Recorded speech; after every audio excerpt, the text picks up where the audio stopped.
आइए सुनो कहानी के तहत आज मैं लेकर आया हूँ एक मज़ेदार परी कथा। अलादीन, यास्मीन और जादुई चिराग।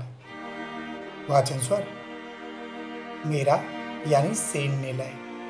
तो आइए सुनाते हैं ये मज़ेदार परी कथा। अब कहाँ मर गया वो नामुराद लड़का।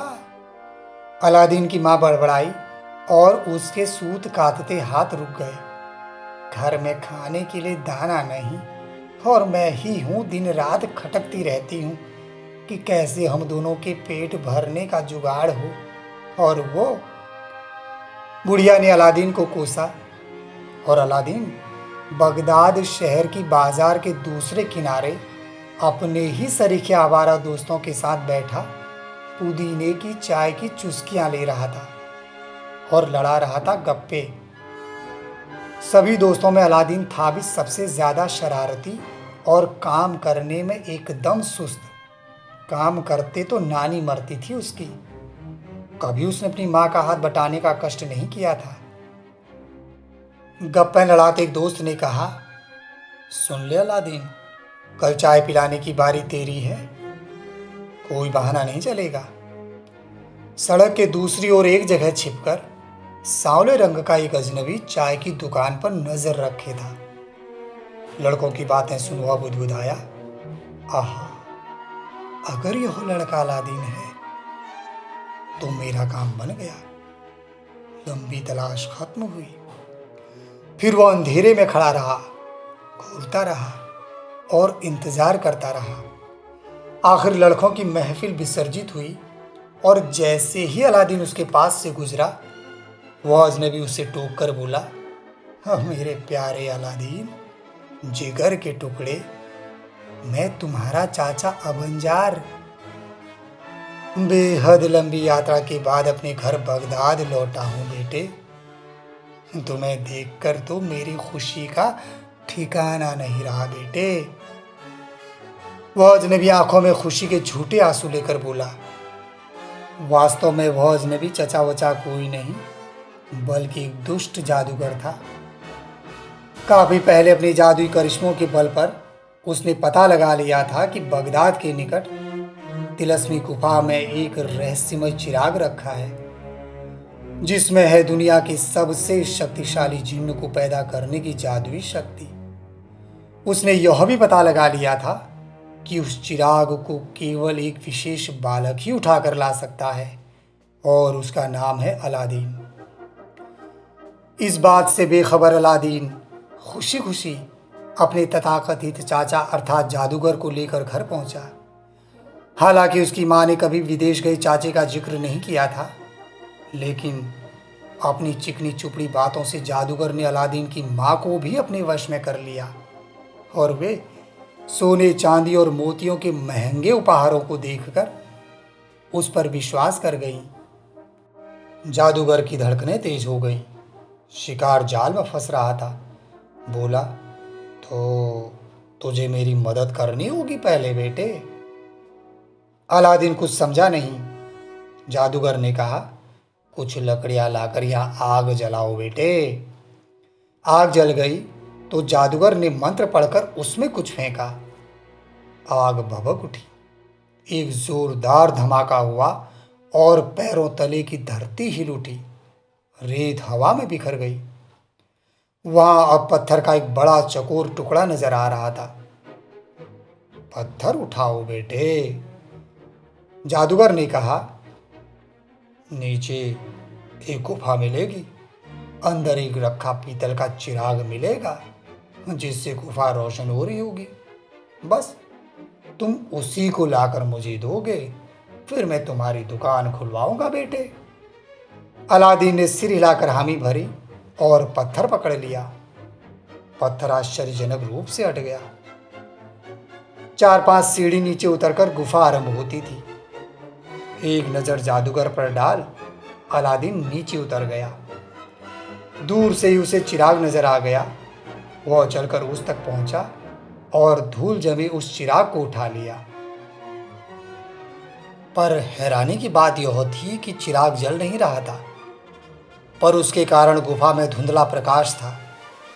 अलादीन चिराग लेकर मुहाने तक आया। अलादीन को चिराग समेत देख जादूगर उत्तेजना के मारे कांपने लगा।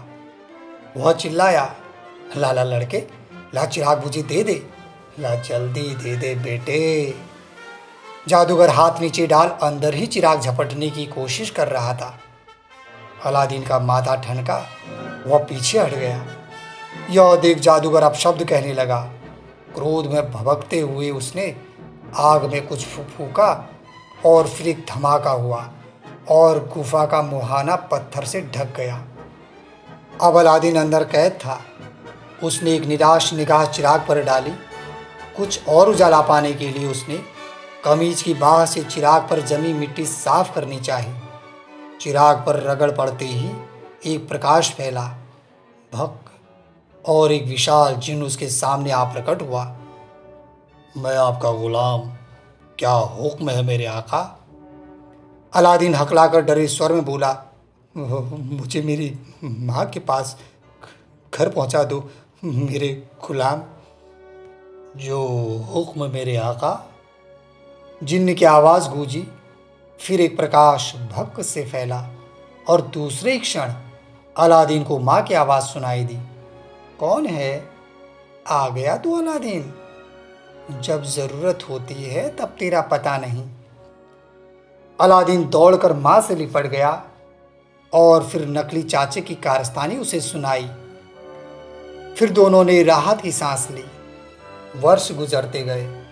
अलादीन अब युवा हो गया। उसने शरारतें छोड़ दी थी और खूब मेहनत करके घर चला रहा था। माँ भी अब उसे दुआएं देते न थकती। एक बार वह अपने काम से सुल्तान के महल के पास से गुजर रहा था। सुल्तान की बेटी यास्मीन महल के बाग में अपनी दासियों से बात करती टहल रही थी। उसकी सुंदरता देख अलादीन दंग रह गया। पहली ही नज़र में वह दिल खो बैठा। दिल ने कहा, विवाह तो इसी से करना है। दिमाग ने प्रश्न उठाया, एक निर्धन युवक का विवाह सुल्तान की राजकुमारी बेटी से कैसे हो सकता है? उसने माँ को अपनी समस्या बताई। चिंता क्यों करता है बेटे? माँ ने कहा और याद दिलाया, जिन्न की सहायता से तुम इतने धनी तो बन ही सकते हो कि किसी भी सुल्तान की बेटी से विवाह कर सको। अलादीन की आंखें चमक उठी। चिराग को रगड़कर माँ ने जिन्न को बुलाया और जिन्न ने वो सब चुटकी बजाते ही कर दिया जो माँ ने कहा। फिर अगले दिन अलादीन एक राजकुमार के ठाट बाट में सुल्तान से भेंट करने गया। वह वहाँ यास्मीन से भी मिला। यास्मीन को भी अलादीन एक अच्छा व योग्य युवक लगा। वह अलादीन को भी अपना दिल दे बैठी। शीघ्र ही उनका विवाह हो गया। उनके विवाहित जीवन का एक वर्ष सुख, चैन व आनंद से गुजरा ही था कि एक सुबह अलादीन शिकार खेलने जंगल गया। दिन में यास्मीन ने एक फेरी वाले की आवाज़ सुनी, पुराने चिरागों के बदले एकदम नए चमचम करते चिराग लो, पुराने के बदले नए चिराग, चमचम करते चिराग लो। उत्सुकतावश यास्मीन खिड़की पर खड़ी होकर देखने लगी। गेट के पास थैला लिए खड़ा एक सांवला लंबा सा आदमी आवाज दे रहा था।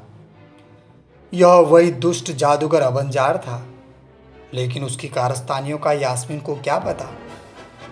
उसे तो बस अपने पति के संदूक में रखा वह मटमैला पुराना चिराग याद आ गया जिसे वह बदलना चाह रही थी। उसने दासी से कहा, इसे फेरी वाले से बदलवा ले। अलादीन को मैं नया चमचमाता चिराग दिखाऊंगी तो वह बहुत खुश हो जाएगा। दासी चिराग लेकर गेट पर पहुंची, जहां बंजार उम्मीद लगाए खड़ा था। दासी से चिराग लेते हुए खुशी के मारे उसके हाथ कांप रहे थे और दिल ऐसे धड़क रहा था जैसे नगाड़ा बज रहा हो। उसने दासी को बदले में शीशे की तरह दमकता नया चिराग दिया और सराय की ओर फौरन दौड़ पड़ा जहां वह ठहरा था। हा हा हा, जिन्न अब मेरा गुलाम हो गया। वह खुशी से झूम रहा था, नाच रहा था। फिर एकाएक उसने चिराग को रगड़ा और जिन्न हाजिर हो गया। बोला, क्या हुक्म है मेरे आका? अबंजार ने कहा, जाओ फौरन राजकुमारी यास्मीन को यहाँ ले आओ, फिर हम बगदाद तुरंत छोड़ देंगे, सदा के लिए। जाओ फौरन ले आओ। जब अलादीन शिकार से लौटा तो उसे महल में सब लोग रोते मिले। दासी ने रोते हुए कहा, राजकुमारी यास्मीन चली गई, अब हम उसे कहाँ खोजें? फिर उसके मुंह से फेरी वाले की बात सुन अलादीन ने शहर की सारी सराय छान मारी, पर न बंजार का पता लगा, न ही यास्मीन का और न ही चिराग का। लेकिन अलादीन ने दुष्ट जादूगर को खोजने का प्रण ले लिया और चल पड़ा। उसे अनुमान हो गया था कि उस दुष्ट ने जिन्न शक्ति के सहारे ही यह सब किया होगा। फिर वह अपने में बड़बड़ाया, पर मैं भी यास्मीन की खोज में सारी दुनिया छान मारूंगा, उसे ढूंढकर ही दम लूंगा। और चल पड़ा। चलते चलते एक निर्जन रेगिस्तान में अलादीन को दुष्ट जादूगर अबंजार का सुराग मिल गया। वही था उसका गुप्त अड्डा, एक खौफनाक सा जादुई किला। अलादीन अपनी यास्मीन के वहां कैद होने की कल्पना से ही सिहर उठा। अलादीन ने फकीर का वेश बनाया और जादूगर के पहरेदारों को ऊपरवाले का वास्ता देकर यास्मीन तक पहुंचने में सफल हो गया। यास्मीन एक अंधेरी कोठरी में पड़ी सिसक रही थी। उसने फकीरी वेश में अलादीन को पहचान लिया। मेरे अलादीन कहकर वह उससे लिपट गई। आंसुओं की धुंध के बीच मुस्कुराकर फिर बोली, मैंने तो सोचा था कि अब हम कभी नहीं मिल पाएंगे। अलादीन ने यास्मीन के आंसू पोंछे, दिलासा दिया और किसी तरह चुप कराया। फिर वह अबंजार की प्रतीक्षा करने लगा। जैसे ही अबंजार आया, अलादीन कूदकर उसके सामने तलवार लेकर खड़ा हो गया। मरने के लिए तैयार हो जा दुष्ट। अलादीन ने तलवार घुमाई। तेरे दिन अब पूरे हो लिए। अबंजार क्रोध से सुलग उठा और उसने भी अपनी तलवार खींच ली। तलवार से तलवार टकराई और दोनों भीषण द्वंद्व युद्ध में उलझ गए। अबंजार में सांड की सी शक्ति थी तो अलादीन में बिल्ली की सी फुर्ती। जैसे ही मौका मिला, अलादीन ने एक ही कलाबाजी खाते हुए अपनी तलवार दुष्ट अबंजार के कलेजे में भोंक दी। दुष्ट लड़खड़ाया और फिर गिरकर वहीं ढेर हो गया। फिर विजयी अलादीन ने किले की तलाशी ली और अपना जादुई चिराग खोज निकाला। उसे रगड़कर उसने जिन्न को प्रकट किया। मैं गुलाम, क्या हुक्म है मेरे आका? अलादीन ने चैन की सांस लेते हुए कहा, हमें घर ले चलो गुलाम। जो हुक्म मेरे आका। जिन्न बोला और एक प्रकाश भक्क से फैला और दूसरे ही क्षण अलादीन और उसकी प्रिय यास्मीन बगदाद के अपने बाग में थे और उनके स्वागत के लिए डूबता सूरज पेड़ों और महलों को अपने गुलाबी रंग में रंग रहा था। अलादीन की माँ उनकी प्रतीक्षा कर रही थी। बोली, बेटा, जादुई चिराग को संभाल कर ताले में रखा कर, कौन जाने कब हमें जिन्न की मदद की जरूरत पड़ जाए। तुरंत अलादीन ने माँ की सीख का अनुसरण किया। फौरन उसने चिराग को ताले में बंद कर दिया, जिसका केवल उसे पता था।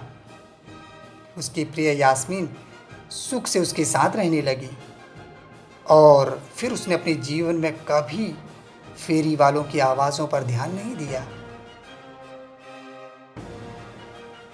ये कहानी कैसी लगी मुझे ज़रूर बताइएगा और हाँ, चैनल को सब्सक्राइब करना न भूलें।